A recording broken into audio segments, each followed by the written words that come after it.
가운데 주의 은혜가 임하실 축원합니다. 우리가 내일에 대해서 또 장래에 대해서 다 안다면 얼마나 좋겠습니까? 우리가 하나님의 뜻을 안다면 얼마나 좋겠습니까? 그러나 우리는 그러지 못합니다. 선지자였던 아브라함조차도 하나님으로부터 지시를 받았지만 하나님께서 직통 계시를 받고 있는 선지자 아브라함에게 모든 것을 말씀하시지 않으셨습니다. 하나님과 직접 대화를 나누는 선지자였지만 주님이 다 오픈하시지 않으셨어요. 하나님은 많은 계획을 가지고 계시지만 우리에게 다 알려주시지는 않습니다. 그렇다고 해서 주님의 사랑이나 계획에 변동이 있느냐? 전혀 그렇지 않습니다. 오늘 믿음의 조상 아브라함에 대해서 말씀할 때 히브리서 저자는 아브라함은 부르심을 받았을 때 순종했다 라고 되어 있음으로써 따라서 합시다. 믿음이 순종이다.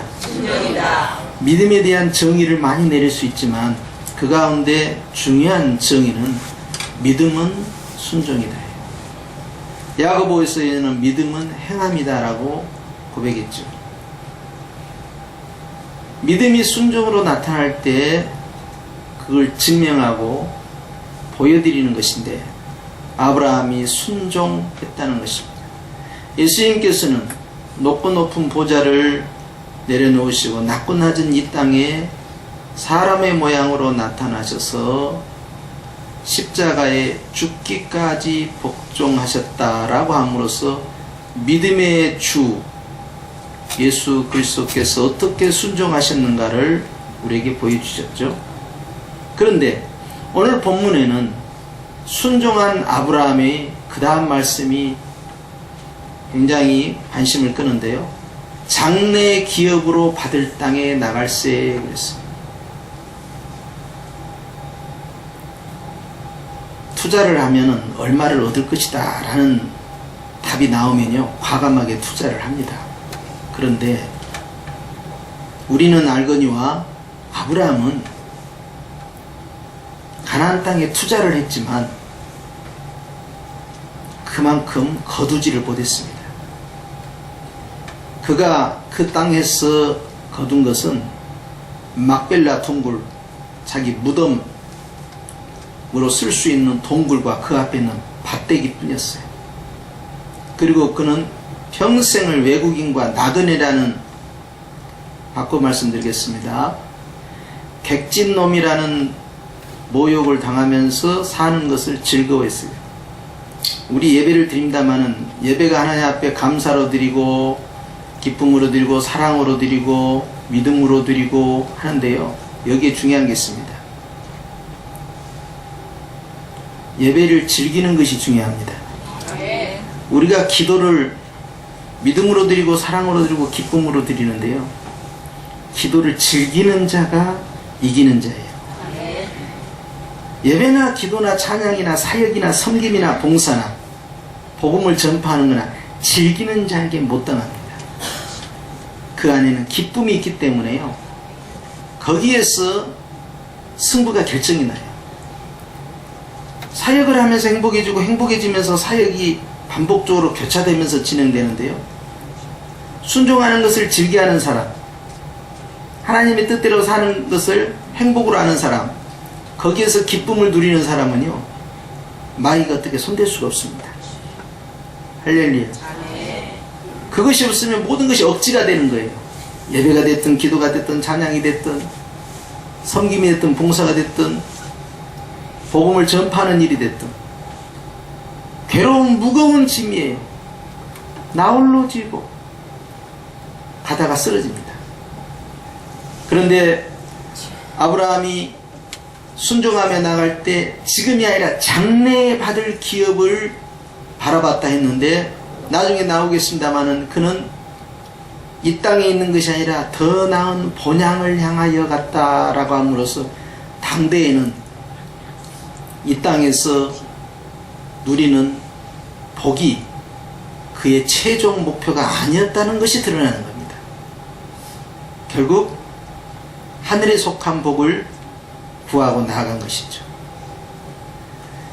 그러면서 아주 특이한 말씀이에요. 따라서 합시다. 갈 바를 알지 못하고. 선지자라니까요. 계시를 직접 받는 자라니까요. 분명히 주님께서 지시를 했다니까요. 우리 다같이 창세기 12장을 보십시오.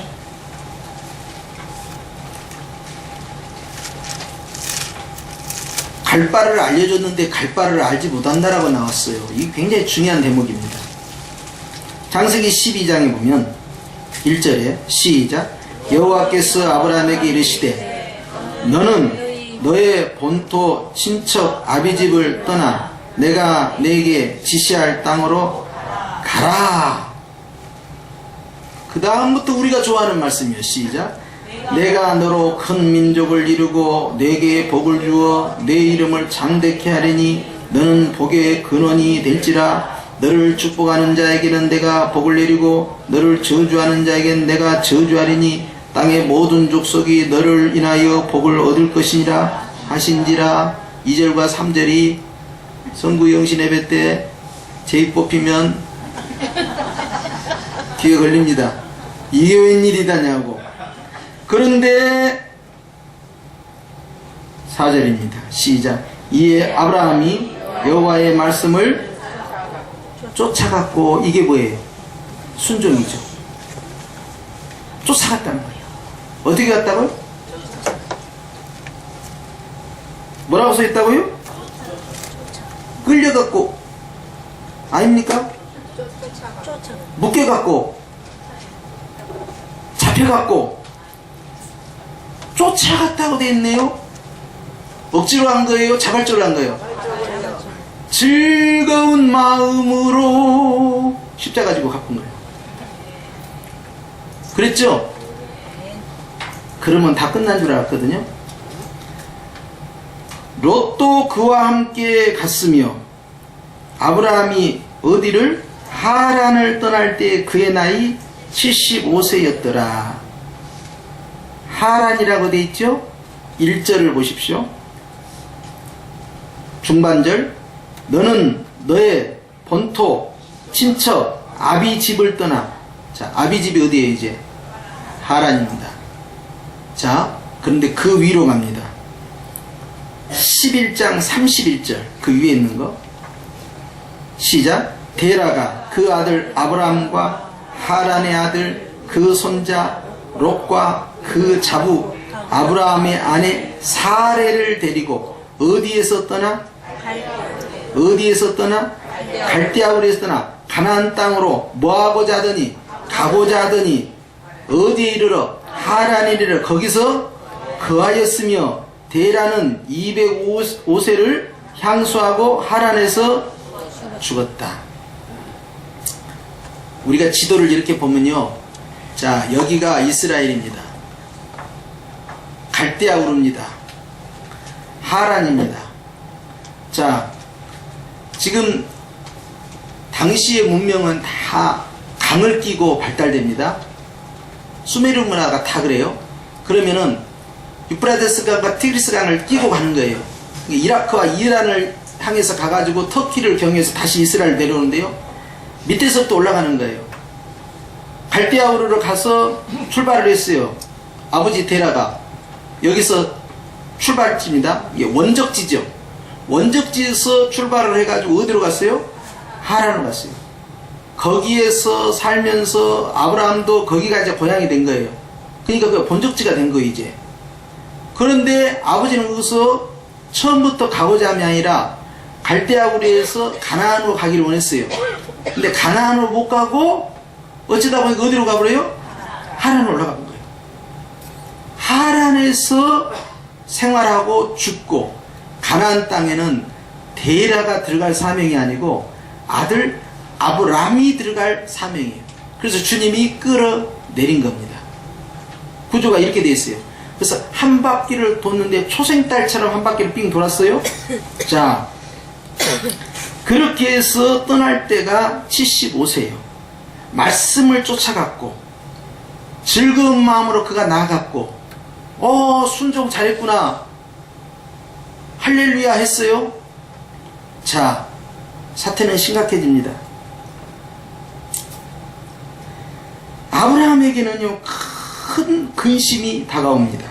그것은 밑에 보니까 10절에 있는 말씀입니다.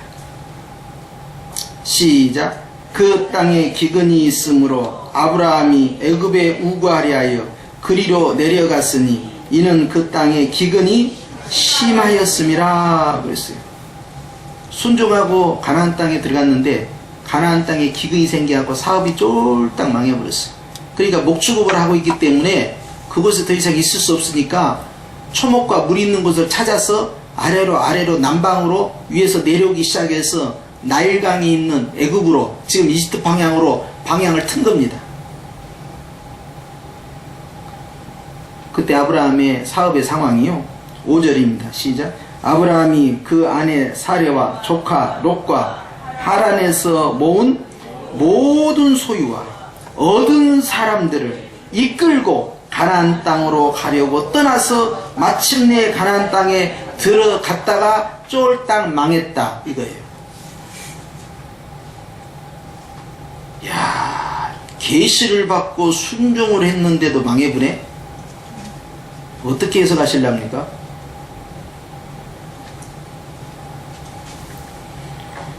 히브리서 11장 8절 말씀에 순종하고 나갔지만 장래의 기업으로 받을 땅에 나갈새 갈 바를 알지 못하고 나갔다.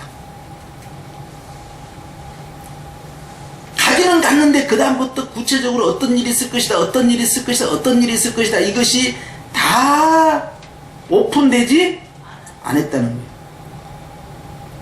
목사님, 기도하는 종들은 다 미래에 대해서 주님께서 알려주시니까 주님이 착착착착착 인도하시겠죠. 제 경험상 지 것은 잘 안 알려주더라. 아니, 다는 안 알려준 건 아닌데 잘 안 알려줘. 그러면서 느낀 거 있어요. 첫째, 너도 믿음으로 살아라. 둘째, 고난이 오는 것을 즐겨해라. 셋째, 그걸 통해서 네가 더 성숙해진다. 이런 스토리가 꼭 진행돼요.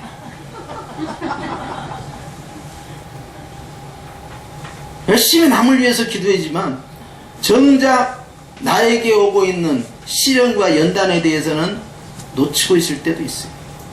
아브라함이 가나안 땅에 가면서 주님이 그냥 거기 가라 그러면 예 했으면 끝나. 뭐 이상한 말씀을 하시는 거예요.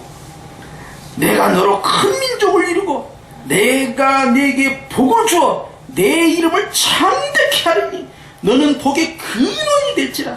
너를 축복하는 자에 내가 복을 내리고 너를 저주하는 내가 저주하리니 땅의 모든 족속이 너로 인하여서 복을 얻을 것이다. 이런데 순종하네? 얼른 보따리 싸버려야지. 그런데 순종해서 가가지고 어떻다고요? 1년도 안 돼서 쫄딱 망해버립니다. 목축업은요, 기근이 생기면요, 풀을 어디서 구합니까? 그러니까 남방으로 풀을 찾아 가가지고 애굽에 가서 마누라 팔아먹은 거예요. 그래가지고 거기서 애굽왕한테 사업 미천 자금 마누라 팔아먹고 딱 얻은 거예요. 그것 가지고 다시 시작한 거예요. 마누라 다시 어찌어찌해서 하나님 은혜로 다시 찾았지만 그 돈을 돌려주지도 않고 딱 입 씻고 주머니에 넣고 그대로 떠나버려요. 그래서 자, 이렇게 되면 아브라함이 사라한테 큰 소리 칠까요? 못 칠까요? 자, 사업이 잘 됐어. 기업을 키워가지고 막 기업이 여러 개가 대기업이 되고 대기업이 아주 글로벌 기업으로 성장을 했어. 누구 돈으로 그런 거예요? 마누라 팔아먹은 돈으로 된 거예요. 자, 그러면 회장 남편이 회장 사모님한테 큰 소리 쳐요, 못 쳐요? 못 쳐요. 아, 그런 일이 있었다니까요.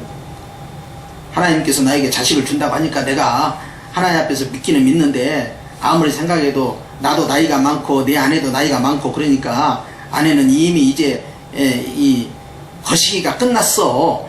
끝났으니까 이제 그것이 끝났으니까 이게 임신이 안 되잖아요. 이제 가임 기간이 끝난 거야. 그러니까 이제는 뭐 하나님의 뜻을 이루어야 되는데 내가 가만히 생각해 보니까 이 사라의 여종 하갈, 학자들은 말하기에 하갈이 애굽에서 데리고 왔다라고 알려져 있어요. 이 하갈을 데리고 있는데 종의 자식도 주인의 것이니까 제가 젊은 제 하갈을 통해서 애를 낳으면 어차피 사라의 자식으로 들어가는 거 아니냐, 그렇게 하고는 딱 애를 낳아버려. 그 이스마엘이야. 이스마엘 낳고 이스마엘하고 사라가 낳은 자식 이삭하고 갈등이 생겨요. 왜냐하면 이 녀석이 이삭을 괴롭혀, 적자를. 그러니까 사라가 더 이상 그것을 못 참고는요, 아브라함에게 요구합니다. 하갈하고 이스마엘하고 내가 보내라. 성경에 보니까 앗소리도 안 하고 가로 열고 가로 닫고 그리고 싹 내보내버리는데, 보낼 때도 그냥 바리바리하고 너도 좀 한몫해야, 너도 잘 살아야 되니까. 그래갖고 막 금은 뭐하러 갖다주고 그냥 보따리를 갖다주고 그렇게 해가지고 먹을 것도 갖다주고 그냥 가서 한 기업을 이루어라 그렇게 하고 준 것이 아니고, 인정머리 없이 물주머니에다 물만 집어넣어갖고 잘 가거라 해. 그리고 내보내버려. 가서 죽어버리라는 거 아닙니까 그게 지금. 자, 왜 그랬을까요? 1번 아브라함이 독종이라서, 2번 하갈과 이스마엘이 미워서, 3번 사라가 무서워서. 자, 여기까지만 합시다. 답은 몇 번? 3번. 3번일 가능성이 나는 높다라고 추정을 하고 있는 거야. 나중에 한번 사라 만나면 물어봐야지. 그런데 약점이 있는 거요. 마누라 팔아먹었잖아. 약점이 있어요. 마누라 팔아먹은 돈으로 장사를 했어. 갈 바를 알지 못한다는 것이 아브라함에게 딱 맞아떨어져요. 명색이 선지자라니까. 명색이 계시받은 자예요. 명색이 하나님과 대화하는 자예요. 명색이 지시받고 간 거예요. 모든 걸 다 올인해서 투자했다니까요. 아버지가 죽은 다음에 떠난 거예요. 그때가 75세예요. 그런데 와서 큰소리 땅땅 치고 조카도 데려오고 말이죠. 자기 종들도 거기에서 부리던 사람들 말이죠. 그리고 목축어 다 해가지고 위에서 하란에서 내려왔다니까요. 밥단 아람이라는데 위에서 하란에서 땅 내려왔더니 망해버렸네요. 어떻게 합니까 이제? 아니 당신 예수 믿으면 복 받은다며, 교회 다닌다면 잘 된다며, 기도하면 뭐 열린다며, 예배 드리면 뭐 된다며, 성군 영신 예배 드리면 뭐가 잘 된다며, 헌금하면 잘 된다며, 11조하면 잘 된다며. 나는 왜 안 돼? 나는 망했네. 그럼 우리는 그 다음부터 뭘 생각하냐? 뭔가 답변을 해줘야 할 것을 찾기 시작해요. 그것이 뭐냐면 이제 믿음이라는 것은 말이지, 그래도 하나님은 당신 사랑해. 뭔가를 대답할 걸 막 찾잖아요. 근데 아브라함은요, 고백을 하는 거예요. 사람들이 보기에는 갈 바를 아는 것처럼 같지만 실제로 구체적으로 자기는 갈 바를 알지 못한 거예요. 가나안 땅에 가라고 했을 뿐이지 거기에서 무슨 일이 있을 것이다, 어떤 시험이 기다리고 있다. 네가 가자마자 어려운 일이 있을 것이다. 이런 사전에 어떤 사인을 받지를 못했어요. 그리고 여러분 알아야 할 것이 사전에 그런 사인을 받잖아요. 저 같으면 어떻게 하는지 아십니까? 주님 가자마자 1년도 안 돼서 그 땅에 기근이 있다고요. 그걸 참고 기다리라고요. 주님 질문 있습니다. 차라리 제가 1년 더 있다가 하면 안 될까요? 여기 정리를 해야 돼. 주님. 아니 채무도 다 정리를 해야 되고 이거 새끼도 나야 되니까 빨리빨리 정리해야 되고 아니 지금 갑자기 움직이라니까 이 땅도 팔아야 되고 아니 준비할 것이 많으니까 준비기간 1년. 주님 1년 후에 가겠습니다. 따라합시다. 나요. 하여튼 머리 굴리는 데는 천재야. 말이 많아. 이게 처음에는 목사님 기도 좀 해요. 기도해지 갖고 하나님 뜻만 딱 분명해지면은 내가 딱 순종해 본다니까요. 아 진짜요? 막 그래요. 하나님의 뜻을 아무리 알아도요, 몰랐을 때 순종 안 하면요, 알았을 때 더 순종 안 해요. 아니까 안 가 이제. 가면은 망해본다며요. 주님 내가 망하면 내 망신 주님 망신이요. 주님 그렇게 되면 천도면 다 막혀요. 그렇게 되면 내가 주변에 친척들한테 어떻게 전도를 하겠어요. 내가 잘 돼야지 주님. 아유 주님 그렇잖아요. 그러니까요 주님 1년 후에 출발해요. 그것이 좋은 거예요. 주님을 설득을 시켜 이해를 시켜버려요. 왜냐하면 주님이 지능이 떨어진 줄 알아. 주님이 인정머리도 없고 주님은 나처럼 사리 판단을 잘 못할 거라고 생각하는가 봐.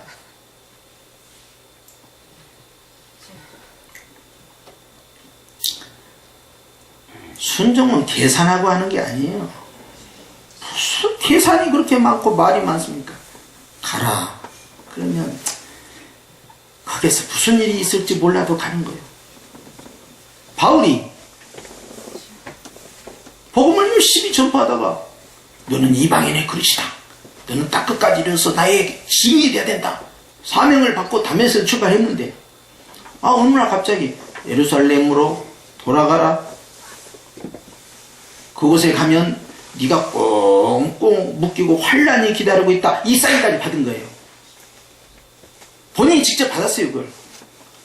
나중에 아가야 선지자가 와가지고 허리띠를 내가지고 이 띠의 주인이 말이야 이렇게 꽝꽁 묶이듯이 말이야 이 띠의 주인이 이렇게 묶인다. 그렇게 하니까 안 게 아니고 바울은 알고 있었어요. 뒤에 내용을 보면 본인이 고백을 해요. 제자들은 큰일 난다고 가면 안 된다고 지금 사역이 절정인데 여기서 감옥에 갇혀버리면 되겠냔 말이요. 거기에서 말이요 엄청난 환란이 기다리니까 순교당할 수 있는 지금 그렇게 하기는 선교 전략상 비효율이에요. 그게 그렇게 만드는 거예요. 못 갑니다. 딱 막아본 거예요. 그러니까 바울이 내가 이미 받았다. 나를 괴롭게 하지 마라. 알고 내려간 겁니다. 알고. 모르고 한 게 아니라. 하나님의 뜻이라면 죽으러 가버려요. 근데 죽지는 않는다고 했어요. 죽을 곳은 그것이 아니거든. 그래가지고 자기 노력으로 민간 자본을 이용해서 긴 여행을 통해 세계 지배의 중심 도시국가인 이 로마를 향하여 쳐들어가야 되는데 주님께서 민간 돈으로 가면 쓰겠냐? 국비로 가라. 그렇게 해가지고 감옥에 집어넣어가지고 로마 병사들의 경호와 호의를 받으면서 배를 타고 가다가 섬에 한번 들려서 휴양을 한번 해야 된다 해가지고 큰 풍랑을 만나서 배가 파선이 되고 그곳에서 잘 겨울을 지내고 휴가 마치고 다시 경호와 호의 속에서 로마 심장부로 들어가는 스토리가 나옵니다. 자기 돈 한 푼도 안 들였어요. 그런 과정을 바울은 두려워하지 않았어요.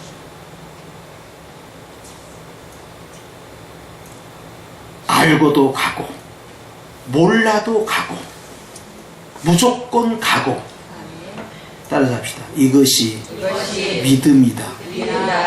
순종은요 계산하면 안 돼요.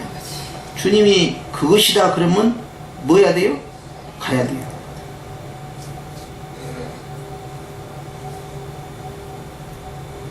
바울은 혼자 다녔으니까 결정이 하기 쉽습니다. 아브라함 누구랑 다녔어요? 자기 아내가 있고요 아직 자식은 없지만 자기가 책임지는 종들이 있어요. 나중에 이 종들이 얼마나 많아지는지 목동들 말고 가병들로 군대 무장한 인력이 318명이야. 그러니까 중대 훨씬 뛰어넘어서 대대급으로 이미 형성되는데 당시에 318명이면요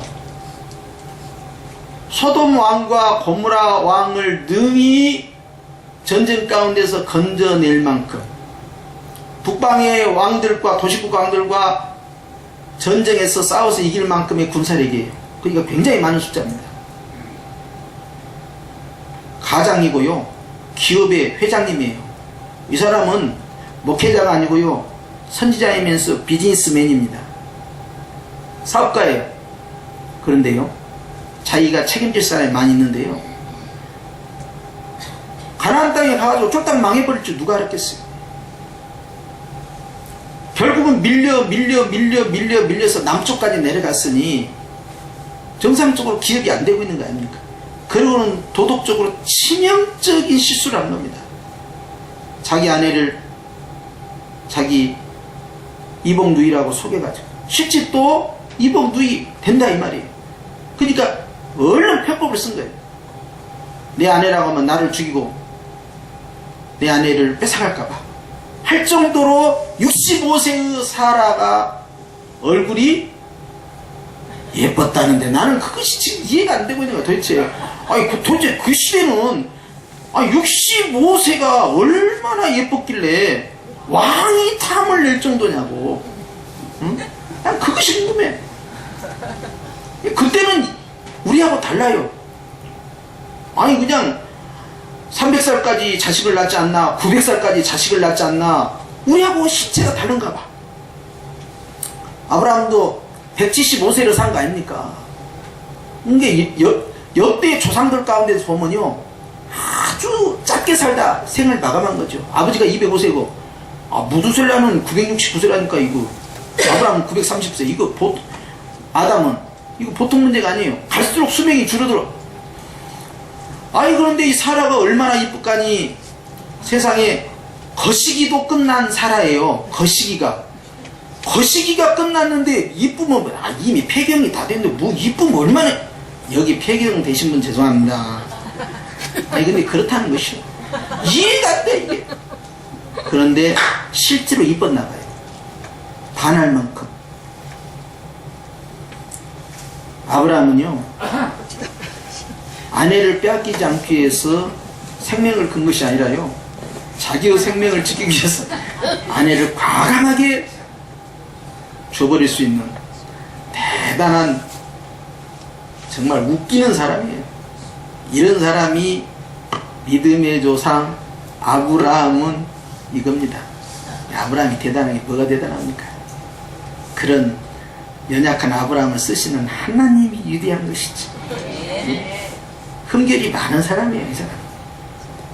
그런데 오늘 믿음의 장에서는 아브라함이 순종했는데 갈 바를 알지 못했다. 미래를 알지 못했다. 다음에 무슨 일이 있을지 알지 못했다. 순종하니까 복을 받을 줄 알았는데 복의 근원이 된다고 했기 때문에 복의 통로가 된다고 했기 때문에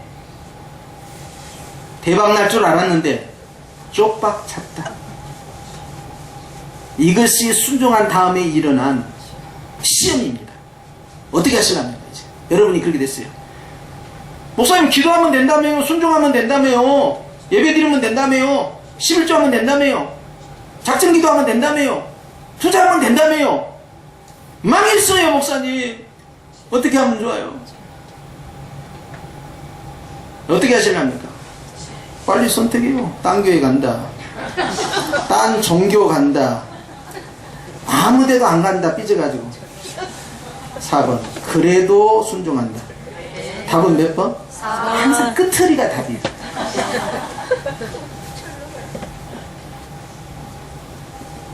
자, 순종은 즐겨야 한다. 억지로 하면 안 돼요. 구련의 심은 억지로 십자가를 뱉다는데 그렇게 해서는 아무것도 안 됩니다. 어떤 마음으로? 즐거운 마음으로. 지금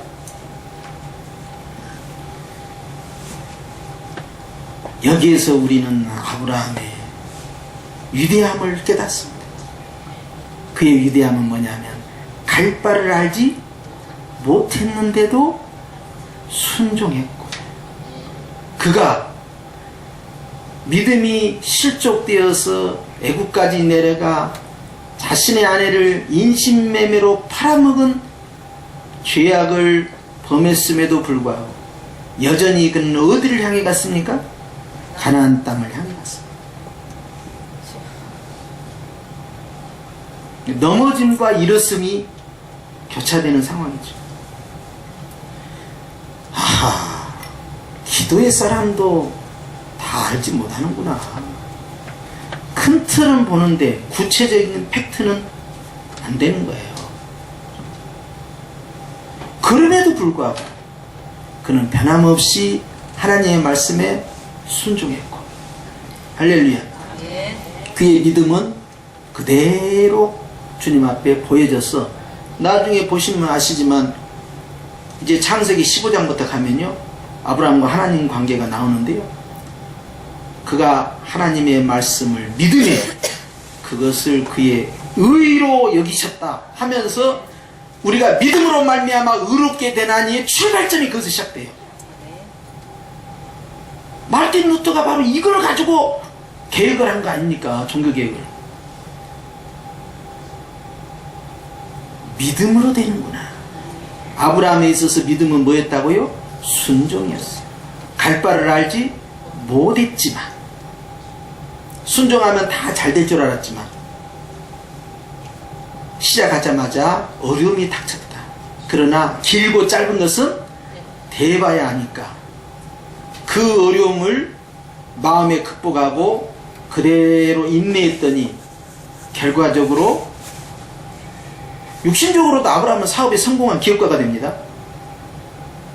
아까 말씀드린 것처럼 자기가 거느리는 군대만 몇 명이라고요? 318명. 그러면 나머지 종들과 그 수많은 양떼들 말이죠. 아니, 블레셋 옆에 있는 왕이 말입니다. 시험에 들 정도로 말이야, 이게 사업이 잘 돼요. 아브라함만 잘 된 게 아니에요. 나중에 이삭도요, 아주 크게 자기 기업을 키웁니다. 성경에 보면요, 이삭이 얼마나 복을 받는지요, 딱 써져 있어요. 100배나 복을 받다고 그랬어요. 100배. 몇 배? 100배. 야곱도요, 집을 가출해가지고 말이죠, 형 속여먹고 쫙 북쪽으로 자기 아버지가 나온 대로 또 올라가요. 응? 하란을 향하였어. 근데 그곳에서요, 사업을 잘 해가지고 여러분 아는 대로 큰 거부가 돼서 금이환영을 합니다. 이렇게 중요한 말씀이 나가는데 그분이 오시면 큰일 납니다. 저 오픈기를 빨리 누가 꺼준다면은 그 손에 복이 있습니다.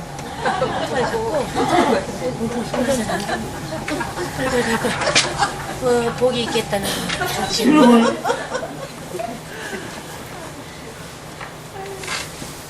지금 아브라함의 복이 우리에게 지금 막 오기 직전인데 그분이 오시면 되겠습니까?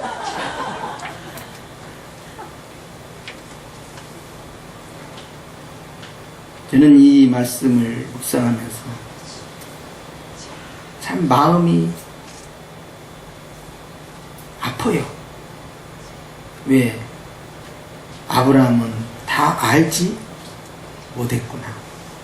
그런데도 순종했구나. 왜? 하나님을 신뢰합니다. 나보다 나를 더 사랑하신 하나님, 내 아버지 하나님이면서 나의 하나님, 여호와 하나님, 나에게 가라는 그곳으로 내가 가서 머물러 있으니 내가 때로는 나의 실수로 넘어져도 하나님은 나를 세우시고 세우셨어. 결국 믿음의 조상으로 자리매김하고 육신적으로 큰 거부가 되었지만 땅 사들이는 데 집중하지 않고 자기는 나그네다, 자기는 외국인이다, 자기는 객집놈이다, 이런 말 들으면서 거기에 살면서 더 나은 저 본향을 향해 갔다는 것은 창세기에는 없지만 히브리서에는 분명하게 기록됐어요. 그의 마음의 중심이 여기서 나온 거예요. 그가 부동산 투자하는 이유가 거기 있었구나. 하나님께서는 오늘 우리에게 말씀하십니다. 예수님을 통하여 모든 것을 다 주셨다. 이제 예수님 안에서 믿음으로만 나아가라. 불안해하지 말고 의심하지 말고 두려워하지 말고 홍해 바다가 쪼개지면 들어가는 신앙이 되지 말고 그럼 광야 1세대고 광야 2세대처럼 일단 몸을 던져서 물에 투하 하니까 쪼개버리는 거예요. 이제는 행함으로 하나님 앞에 보여주라는 거예요. 누구나 할 수 있는 것을 순종하면 그것이 상급이 되겠습니까? 아무나 할 수 없는 일을 내가 했기에 주님 앞에서 상급이 되는 거 아니겠습니까? 쉬운 것을 순종하는데 무슨 큰 것을 기대할 수 있겠습니까? 안 될 것 같고 못할 것 같고 힘들 것 같은 그것에 내가 순종했더니 주님이 하시는 거예요. 아브라함이 떠날 때 그의 사례가 나중에 사라가 됐는데 태클을 건 내용이 한 번도 없어요. 그게 고마운 거예요. 다만 모리아산에 이삭을 바칠 때는 의논 안 했어요. 의논했다는 내용이 없어요. 혹 의논했으면 저 영감탱이 미쳤구나 지금. 사람을 제물로 죽여? 라고 했지 안 했지 나는 모르지만 아무튼 의논했다는 내용은 없어요. 나머지는 태클 건 적이 없어요.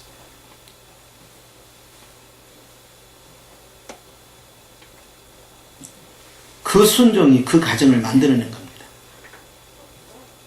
하나님께서는요 오늘도 우리에게 분명한 사인을 주세요. 아브라함은 무엇으로? 믿음으로. 그 믿음은 무엇으로 증명한다? 순종으로. 그런데 그 순종 속에는 갈 바를 알지 못함에도 불구하고 순종했고, 바울은 갈 바를 알고 있는 상태에서 환난이 분명한데도 순종했으니 두 사람 다 잘한 겁니다. 우리가 앞으로도 갈 때 때로는 내가 응답받고 가는 것도 있고 응답 못 받고 가는 것도 있을 거예요. 그러나 그 길이 주님이 원하는 그 길이라면 우리는 믿음으로 가는 거예요. 순종 못할 것이 뭐 있습니까? 하나님이 나와 함께 하시는, 그러면서 예비하신, 준비하고 계신 그 은혜를 아브라함이 자기 것으로 채워가고 있었던 거예요. 사랑하는 성도 여러분, 주님께서 우리에게 믿음을 요구하십니다. 믿음으로 나아갈 때 갈 바를 알지 못한 것처럼 내 안에 불확실성이 있어요. 어떻게 될까? 조심스러움도 있어요. 그러나 결론은 순종했어요. 순종할 때 확신에 차갖고 순종하는 것만이 아닙니다. 아브라함이 무슨 확신에 차갖고 앞으로 잘 될 거야 이렇게 확신하고 순종한 게 아니고 갈 바를 알지 못하는데도 순종을 했다는 사실. 우리가 구체적으로 하나님으로부터 어떤 사인이 없어도 우리는 그 길을 순종하며 가는 거예요. 이때 우리에게 필요한 것이 있어요. 믿음이 순종으로 나타나기 위해서 필요한 것은요, 따라서 합시다. 담대함이다. 담대함으로 가기 위해서는요, 그의 심령 가운데 두려움이 없어야 되잖아요. 이 두려움을 한 방에 제거하려면요, 주님의 감동이 왔을 때, 지시가 왔을 때, 은혜가 임했을 때요, 아멘하고 감사해버려야 돼요. 그것이 빨라요. 그러면 두려움이 푹 빠져나갑니다. 근데 계산을 많이 하잖아요. 근데 이걸 했을 때 남편이 뭐라고 할까, 자식이 뭐라고 할까, 아내가 뭐라고 할까, 주변 사람이 뭐라고 할까, 미래가 어떻게 될까, 장래가 어떻게 될까, 이런 계산을 이제 차분히 생각하면 차분히 시험에 들어. 그리고 우리가 기도할 때는 주님은 교회의 머리시오 나의 머리가 되시며 했는데 머리가 생각하는 것이 아니라 누가 생각해요? 내가 머리가 돼서 내가 생각하고 있는 거예요. 나는 나의 머리요, 주님은 나의 머리가 아닙니다. 이렇게 돼버리는 상황이. 생각은 누가 해요? 머리가 해야 돼. 그 나는 머리가 아니에요. 그러면 나는 머리 대신 예수님이 뭐라고 그랬어요? 몸이라고 했어요.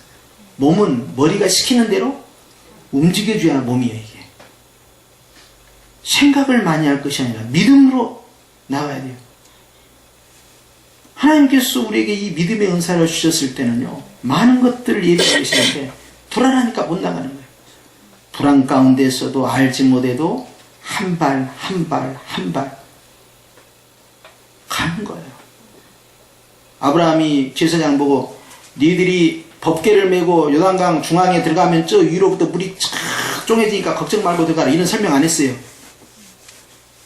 그 설명했단 말이 어디가 있습니까? 제사장들은 법궤를 메고 강으로 들어가라. 입수.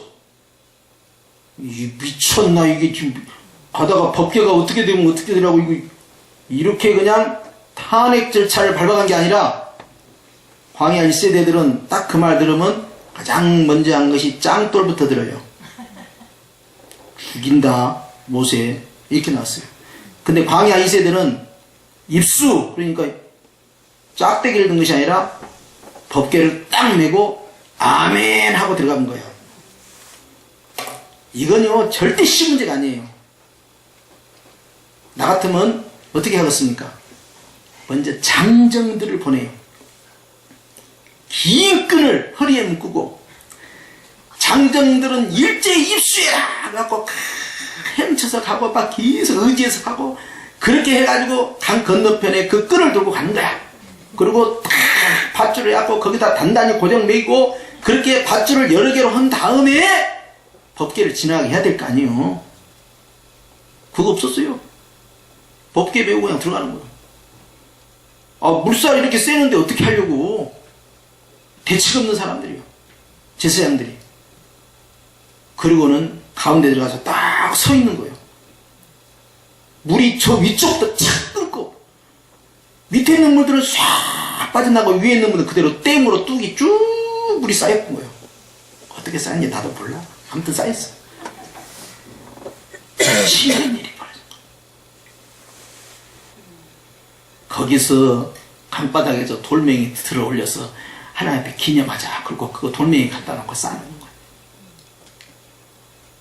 에베네zer 하나님, 여기까지 오신 하나님. 뭐 증거가 뭐가 있어, 증거가. 갈 바를 알지 못하나. 들어갔다니까.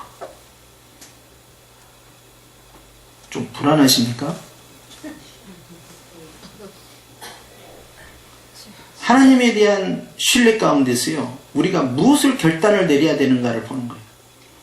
하나님께서 우리에게 이성을 주신 건 맞습니다. 우리가 많은 것을 생각할 수 있는 존재로 만드신 것도 맞아요. 그럼에도 불구하고 주님은 이 모든 것 위에 믿음을 먼저 요구하셔요. 하나님에 대한 신뢰가 문제예요. 막무가내로 무턱대고 광신적으로 살아라, 그런 뜻은 아니에요. 제가 그렇게 한다고 해서 여러분이 그게 살 분도 아니고, 그렇죠? 여러분도 다 생각합니다. 계산도 합니다.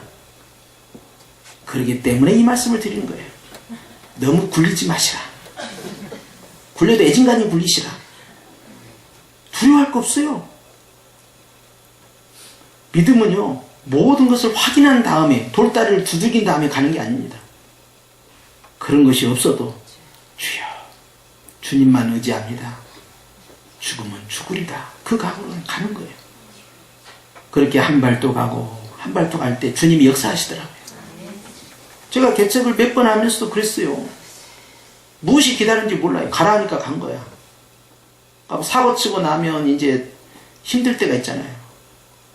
그럼 울어. 뭐예요? 울어. 그러니까 손에서 울어. 울면은 주님이 빨리 해결해 주시더라고. 근데 내가 그거 자주 써먹지는 않았어요. 왜냐하면 그것 가지고 또 주님을 쥐어 짜불면 안 되겠더라고. 그래서 내가 정말 힘들 때만 내가 울었지, 내가 그걸 가지고 자주 그냥 조금만 어려운 바 울고 그러지는 절대 안 했어요. 근데 그때 제 아내가 순종을 잘해줬잖아요. 그래서 내가 쉽게 움직여요. 그런데 불안한 마음이 왜 없겠어요? 그런데 믿음으로 그 불안을 꽉 누르고 죽으면 죽으리다 가는 거지 뭐. 내 걸 자꾸 내려놓고 간 거야. 서울을 떠나서 내려서 한 바퀴 돌다가 다시 사당동에 올 줄은 몰랐네. 난 요즘 교회 혼자 있으면서 사택에 있으면서 내가 어떻게 해서 사당동까지 왔냐 그 생각을 해봐요. 내가 생각해도 신기해요. 전혀 예상하지 못했는데. 여러분, 아브라함도 다 몰랐다니까요. 금년 1년이 궁금하십니까? 어라도 가서 그냥 막 점치고 싶은 욕망이 막 어떨 땐 끌어오를 때가 있습니까? 그럴 때도 있다고 하더라고. 우리 말고 딴 동네에서. 그래서 그냥 권 사고 집 사고 할 것 없이 가서 한 번씩 그냥 유혹이 생긴다네. 어디 그냥 신령한 기도원에 가서 그냥 한번 예언기도도 한번 받고 싶고 그러지 않으세요? 그럴 거 없어요. 지금 우리에게 필요한 것은 미래를 정확하게 아는 것이 아니라 하나님 앞에서 지금 믿음으로 순종하는 것이에요. 그것이 전제되지 않으면요, 앞에 무엇이 있다는 걸 알아도 순종 안 합니다. 할렐루야. 여러분, 금년 2018년 1월 첫 주부터 우리는 항구를 떠나서 저 바다를 향하여 항해를 이미 시작했습니다. 원하든 원하지 않든 되돌아갈 길은 없습니다. 12월 31일을 향하여 소원의 항구에 이르기까지 우리는 오직 앞으로만 갈 거예요. 무엇이 기다리고 있는지 궁금해할 것도 없어요. 여기서 우리가 알아야 할 것은 하나님이 나와 함께 하신다. 하나님이 바로 저 미래의 주인이시다. 나는 주님만을 의지하고 갈 뿐이고 어려운 일도 있겠지만 힘든 일도 있겠지만 주님이 도와주실 거야. 왜냐? 나보다 나를 더 사랑하시니까. 알기는 최고로 잘 알아. 주 안에서 승리하는 아브라함과 같은 믿음의 조상이 되시길 축원합니다. 기도합니다.